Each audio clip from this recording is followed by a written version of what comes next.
બરાબર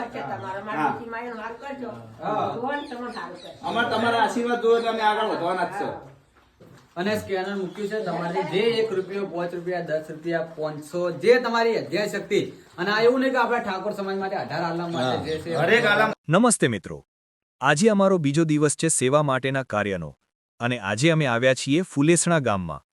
આજે અમે અહીં એક ખાસ કાર્ય કરવા આવ્યા છીએ, એક વૃદ્ધ માજીને 1 મહિનાનું કરિયાણું આપી મદદ કરવા. જિંદગીમાં ક્યારેક નાની નાની મદદ પણ કોઈના માટે મોટી ખુશી બની જાય છે.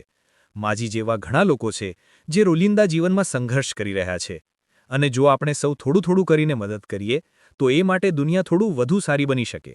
આજે જ્યારે અમે માજી પાસે ગયા, એમના ચહેરા પરની સ્મિત જોતા એક વાત સમજાઈ. મદદ ફક્ત વસ્તુઓ આપવાથી નથી થતી, મદદ એ પ્રેમ અને માન આપવાથી થાય છે. મને આશા છે કે આ વિડિયો જોતા તમને સૌને પણ પ્રેરણા મળશે કે તમારા આસપાસ જો કોઈ જરૂરિયાતમંદ હોય તો એને મદદ કરવાનું ચૂકો નહીં. ચાલો મળીને એક નાનું પગલું લઈએ માનવતાની દિશામાં. જો તમને આ વિડિયો ગમે તો લાઇક, શેર અને સબસ્ક્રાઇબ કરવાનું ભૂલતા નહીં. ચાલો સાથે મળીને પ્રેમ અને દયા ફેલાવીએ. અને તમારા આજુબાજુ કોઈ આવું જરૂરિયાતમંદ હોય તો જરૂર અમારો કોન્ટેક્ટ કરજો, અમે જરૂર મદદ કરશું. અને અમે અમારો ફોનપે નંબર મૂકીએ છીએ તો તમે પણ અમને મદદ કરજો, જેથી અમે લોકોની મદદ કરી શકીએ. ધન્યવાદ.